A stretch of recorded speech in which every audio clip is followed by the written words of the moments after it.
দিনটা ছিল ৮ই মার্চ এবছরেরই শিবরাত্রি। আমি প্রথমবার নির্জলা উপোস করেছিলাম। আর হ্যাঁ, উপোস করে শেষ অবধি পেরেও ছিলাম বাবার মাথায় জল ঢালতে। তো সেই শিবরাত্রির গল্পই আজকে আমি তোমাদের সঙ্গে শেয়ার করব। আর তাছাড়াও আছে আরও অনেক তথ্য এই শিব মন্দির নিয়ে, যেটা পুরো ভ্লগটা দেখলে তোমরা বুঝতে পারবে। কি ভীষণ সুন্দরভাবে মন্দিরটা সাজানো হয়েছিল, আর আমিও খুব সুন্দরভাবে পুজো দিতে পেরেছিলাম। তো সেই গল্প তোমাদের সঙ্গে করব না তাই কখনো হয়? আর এই মুহূর্তগুলো ক্যাপচার করে না রাখলে কি করে হবে? ভবিষ্যতের সঞ্চয় তো আমার এগুলোই। তো প্রথমবার নির্জলা শিবরাত্রির গল্প তোমাদেরকে শোনাই, চলো। Hello everyone, welcome to my channel and welcome back to my another new vlog. তো আমি সুদীপা আবারও চলে এসেছি নতুন একটা ভ্লগ ভিডিও নিয়ে তোমাদের সামনে। আশা করি তোমরা সবাই খুব খুব ভালো আছো, আর হ্যাঁ, আমিও বেশ ভালোই আছি। তো এখন বাজে দুপুর প্রায় 2টো। এখন থেকেই আমি আমার ভ্লগটা স্টার্ট করছি। আর তার আগে সবাইকে বলি যে আজকে হচ্ছে শুভ মহাশিবরাত্রি। তো সবাইকে জানাই শুভ মহাশিবরাত্রির অনেক অনেক শুভেচ্ছা। আর যারা যারা উপোস করেছো আমার মতো, তাদেরকে অনেক অনেক অভিনন্দন। কারণ এটা করতে সিরিয়াসলি বস অনেক অকাত লাগে, মানে সবার পক্ষে সম্ভব হয় না, কারণ শরীর খারাপ থাকে, অনেকে উপোস করলে শরীর খারাপ হয়ে যায়। তো হ্যাঁ, আমিও উপোস করেছি আজকে। 3 বছর করেছিলাম, তারপরে 1-2 বছর গ্যাপ চলে গেছে, তারপরে আবার এবছর করেছি। তো এখনও অবধি নির্জলাই আছি। জানি না যে যতক্ষণ না পুজো হবে ততক্ষণ থাকতে পারবো কি না।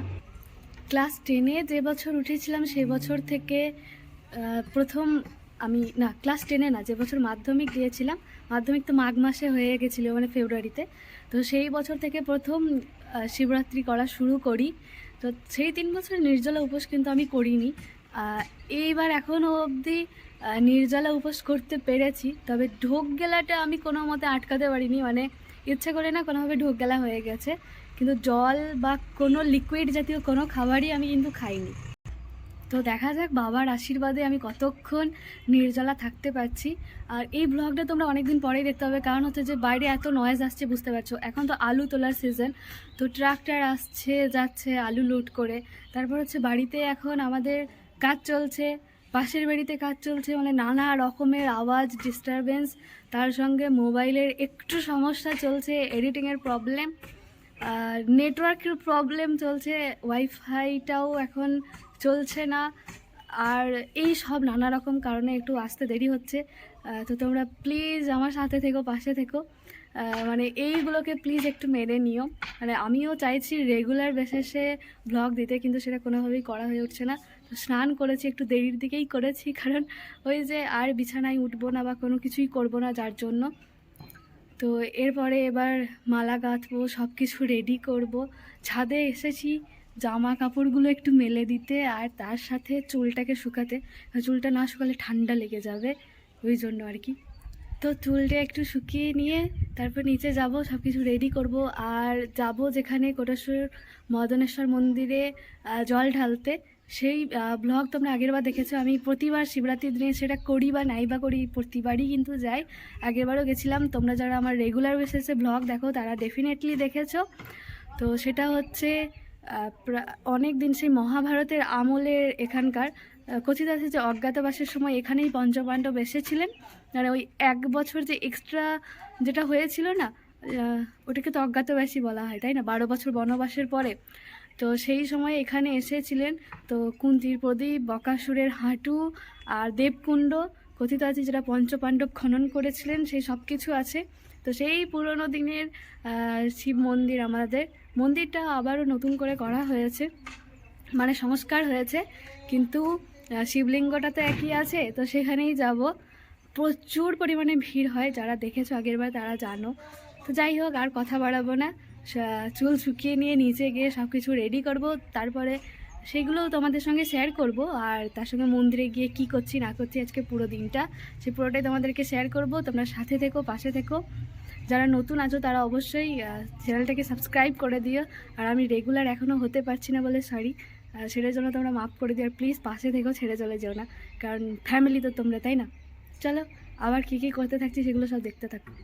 এখন 2টো বাজে, আর শুনলাম যে 7:58-তে শিব চতুর্দশী লাগবে। তো মোটামুটি 8টা অবধি, তো 6 ঘন্টা পুজো শেষ হতে হয়তো 9টা 9:30 হবে যদি তাড়াতাড়ি যাই সেরকম লাইন দিয়ে।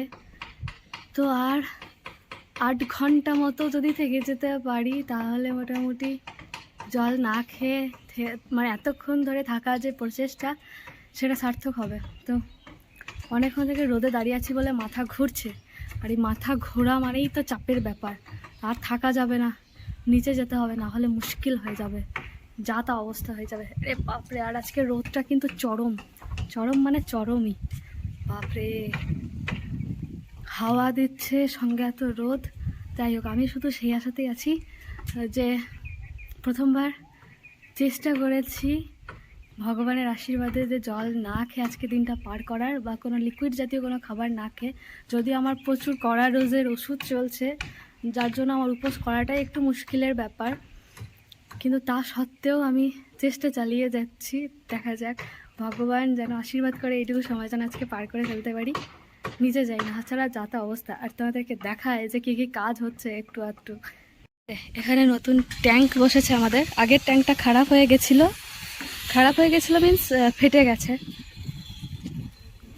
আর ওই যে পাশের বাড়ির ছাদে, মানে ছাদ ঢালাই হবে পাশের বাড়ির, সেখানে ওই যে নানা রকমের আওয়াজ।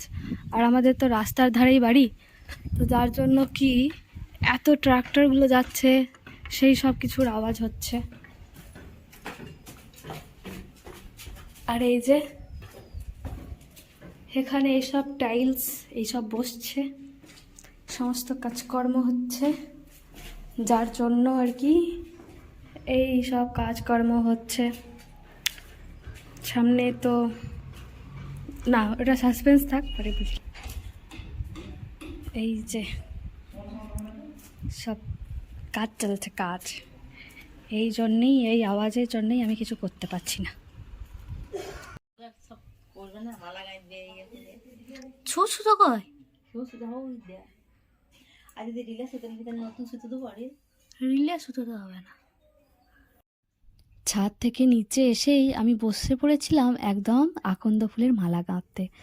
বাপি অনেক আকন্দ ফুল আমাকে এনে দিয়েছিল, তো সেখান থেকে আমি ভালো ভালোগুলো বাছছিলাম, আর যেগুলো বড় বড় ছিল তো সেইগুলো আমি ছাড়িয়ে ছাড়িয়ে যে ভেতরের অংশটা রয়েছে সেটা বের করছিলাম। আর প্রথমেই গুনে নিয়েছিলাম 108টা, গুনছিলাম ছাড়িয়ে ছাড়িয়ে।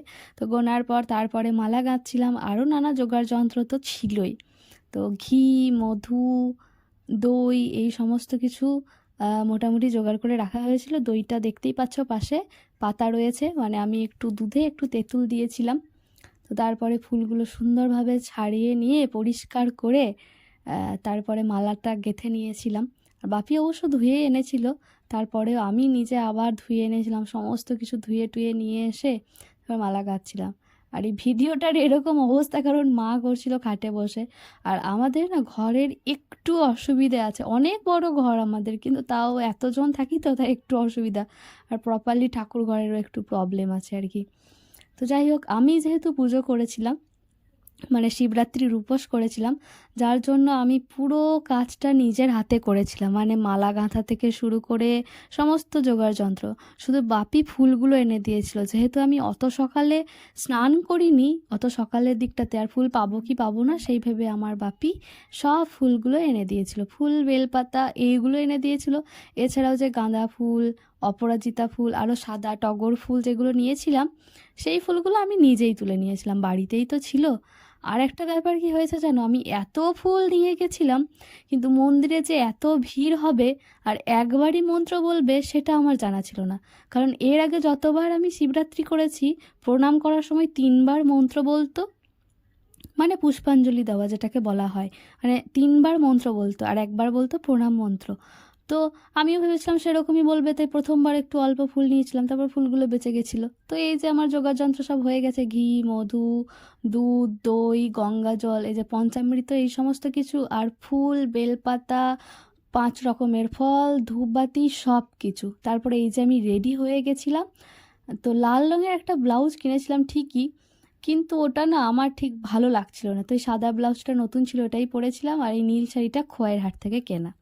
তো মা আমাকে বলছিল বুড়ো দিদিমাদের মতো সাজ হয়েছে। তো যাই হোক, সন্ধে সন্ধে নাগাদ রেডি হয়ে গেছি, খুব বেশি কিছু সাজিনি, আর উপোস করে এত সাজার কি আছে বলো, তাই না?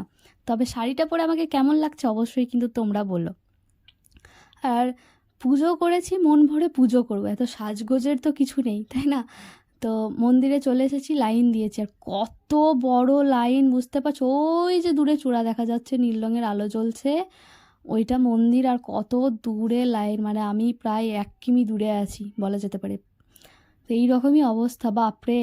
গেছিলাম অনেকটাই তাড়াতাড়ি, কিন্তু খুব তাড়াতাড়ি যাইনি কারণ ওই যে শিব চতুর্দশী না লাগলে, লগ্ন না শুরু হলে, মানে ওই ঠিক মোমেন্টটা শুরু না হলে আমি কিন্তু জল ঢালবো না, এরকমই একটা ব্যাপার ছিল। তো আমি ভিডিও করছিলাম, পাশের ওই কাকিমাটা কেমন তাকিয়েছিল দেখো। তো অনেকক্ষণ দাঁড়িয়েছিলাম, আমি তো ভাবছিলাম যে এইরকমভাবে দাঁড়িয়ে থাকলে আমি প্রায় শেষ, আর পেছনের মেয়েগুলো সেলফি তোলার তো শেষ নেই, আর এত সেজে গুজে গেছে। তো যাই হোক, মা গেছে, মা কি এত কষ্ট করতে দেয়? আসলে কোনো বাড়ি সেরকম কষ্ট করতে হয় না আমাদেরকে, কারণ সব পুরোহিত সবাই চেনা জানা থাকে। যদিও লাইন দিয়ে জল ঢালাটাই আমি বেশি প্রেফার করি, তবুও। তবে ব্যাপারটা হচ্ছে যে মন্দিরটা এত সুন্দর সাজিয়েছে, কত রকমের লাইটিং, আর লোকের সমাগম দেখছো, বাপরে ভিড় ভাবা যায় না। মানে প্রচুর রাত হয়, রাত 12টা 1টা অবধি হয়ে যায় জল ঢালতে। আমি তো ওখানে গিয়ে টায়ার্ড হয়ে মাথা ঘুরছিল, আর যেহেতু নির্জলা উপোস করেছিলাম তাই প্রচণ্ড শরীর খারাপ করছিল বলে বসে পড়েছি, গামলাটা ঢাকাই দেওয়া রয়েছে। তবে হ্যাঁ, লাইন ছেড়ে কেন এলাম বলো তো? আমাদের মন্দিরে যে পুরোহিত পুজো করে, মানে আমাদের বাড়িতেও পুজো করতে আসে প্রত্যেক বৃহস্পতিবার, সেই কাকু আর কি, এখানে কি চলছে দেখছো, এদেরই পুজো দেওয়া সার্থক আর কি। হ্যাঁ, তবে ওই কাকু আর কি মায়ের সঙ্গে দেখা হয়েছিল, কাকু বলেছিল যে একটু ঢুকিয়ে দেবে।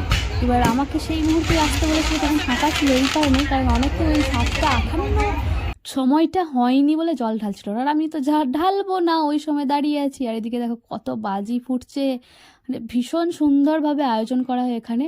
তারপরে হ্যাঁ, খুব ভালো করে পুজো দিয়েছিলাম, 7টা 58 বাজার পরেই আমি মন্দিরের ভেতরে ঢুকেছিলাম। তারপরে এই যে এখানে প্রথা আছে, প্রতিটা মন্দিরেই থাকে, যে ধূপকাঠি নিয়ে 4 পাকটা প্রদক্ষিণ করা।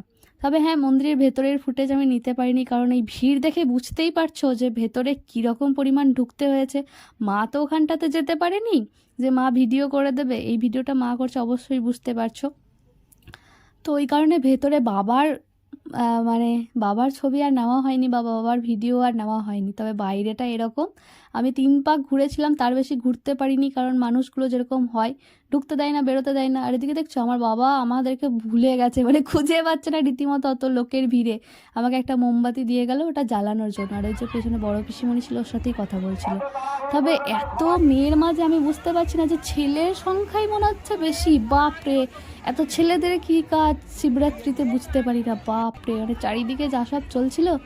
যাই হোক, 3 পাক ঘুরে নিয়ে তারপর আমি শেষে মোমবাতিটা দিয়ে দিচ্ছিলাম, কিন্তু মোমবাতিটা না কিছুতেই দাঁড়াচ্ছিল না। পেছনটা তো খুব সুন্দর করা আছে, তাও উঁচু নিচু ছিল, তাই জন্য আমি পেছনটা একটু গলিয়ে নিয়ে তারপর মোমবাতিটা ওখানে বসালাম। ভীষণ ভালো লেগেছে, শান্তি লেগেছে, সবথেকে বড় কথা আমি নির্জলা উপোস রেখেছিলাম, আর সেটাতে সাকসেসফুল হয়েছিলাম, মানে শেষ অবধি আমি নির্জলা থাকতে পেরেছিলাম। ওখানে আমি উপোস ভঙ্গ করিনি, বাড়িতে এসে আমার যে শিব রয়েছে ভোলে বাবা, সেই শিবের মাথায় জল ঢেলে তারপরে আমি উপোস ভঙ্গ করেছিলাম। আর মন্দিরে তখনও কত ভিড়, কত মানুষ যে রয়েছে, বাপরে। তবে ভোলে বাবা ভালো রেখো, রক্ষা করো, সবার মঙ্গল করো, তুমি নিজেও ভালো থেকো। তো পুজো হওয়ার পর আবার দেখছি বাজি ফুটছে, কত বাজি ফুটছে বারবার, আর ভীষণ ভালো লাগছিল এই বাজি ফাটানো দেখে। ইস, কি সুন্দর, তাই না বলো? মুহূর্তগুলো দেখলেই অসাধারণ লাগে। আর পুরো মন্দিরটা এত সুন্দর সাজানো হয়েছিল, জল জল করছিল, চকচক করছিল, আর সেরকম লোকের ভিড়ও। এই দিকটা একটা গেট, আর আমি যখন প্রথম লাইন দাঁড়িয়েছিলাম সেই দিকটা ছিল আরেকটা গেট। তো এখানে অনেক মেলা বসেছে, আগেরবারও দেখিয়েছিলাম, আগেরবার আমি মেলাতে ঘুরেছিলাম, খেয়েছিলাম, এবার সেটা হয়নি। যাই হোক, তো নানা রকমের ওই ট্যাটুর দোকান, খাবারের দোকান, এই সমস্ত কিছুই ছিল মেলা বলতে, আর 2-1টা এমনি দোকান। তো পুজো দেওয়ার পর মাকে আমি না ওই গামলাটা ধরিয়ে দিয়েছি, প্রচণ্ড ভারী ছিল আর নিতে পারছিলাম না। যদিও দুধ, গঙ্গা জল, দই, ঘি এগুলো সবই তো বাবাকে মাখিয়ে দিয়েছি, বাবার মাথায় ঢেলেছি, এগুলো আর নেই, অতটাও ভারী থাকবে না, ফলও সব দিয়ে দিয়েছি। যাই হোক, এই যে প্রচুর লোক এবার ভিড় ঠেলে বাইরে যায়, মানে বাড়ি যায়, টোটো অপেক্ষা করছে, মানে টোটো আছে, সেই টোটোতে করেই বাড়ি ফিরবো। বাপরে, শান্তিভাবে পুজো দিয়ে বাড়ি ফিরতে পারছি, এটাই ভীষণ শান্তির ব্যাপার আর কি। তো বাড়ি চলে এসেছিলাম, বাড়ি চলে এসে আমি বাবার মাথায়, মানে আমার ঘরে বাবার মাথায় জল ঢেলে এই যে প্রসাদটা ছিল সেই প্রসাদটা খেয়ে তারপরে আমি উপোস ভঙ্গ করলাম। তবে কি হয়েছে জানো, সারাদিন জল খাইনি, এই সন্দেশটা খাওয়ার পর আমার গলায় না কিছুটা আটকে গেছিলো, আমি গিলতেই পারছিলাম না, এরকম অবস্থা। যাই হোক, বাড়ির সবাইকে প্রসাদ দিয়েছি, আমি নিজে, হ্যাঁ, বাড়ির সবাইকে প্রসাদ দেওয়ার পরেই আমি নিজে খেয়েছি। তারপরে এই যে পেয়ারা, শসা আর এই যে কাঁচা সাবু, সেটাকে বাদাম, ছোলা আর এই সমস্ত কিছু, দুধ, কলা, এই সমস্ত কিছু দিয়ে মা মেখে দিয়েছিল, এটাই রাতের বেলায় খেয়েছিলাম। তো যাই হোক, প্রচণ্ড টায়ার্ড, বুঝতেই পারছো চোখ মুখের অবস্থা দেখে। চলো ভিডিওটা আজকে এই খেতে খেতে এখানেই এন্ড করি, রান্নাঘরের মধ্যেই। বাবা অনেক কিছু এনেছিল, যে কলা, নানা রকমের ফল, এই আর কি খাবার ছিল, বেশ টেস্টি, ভালো খেতে। মা এটাকে সন্দেশ দিয়েও মেখে দিয়েছিল। তো চলো আজকের ভিডিওটা এখানেই শেষ করি। ভালো লাগলে অবশ্যই like, comment, share and subscribe করে দিও। যারা নতুন আছো অবশ্যই পাশে থেকো, সাবস্ক্রাইব করে দিও। আর অবশ্যই কমেন্টে হর হর মহাদেব লিখতে ভুলো না। দেখা হবে পরের একটা ভিডিওতে, ততক্ষণ সবাই সুস্থ থেকো, ভালো থেকো। আজকের মতো টাটা, দেখা হবে পরের ব্লগে। রাধে রাধে।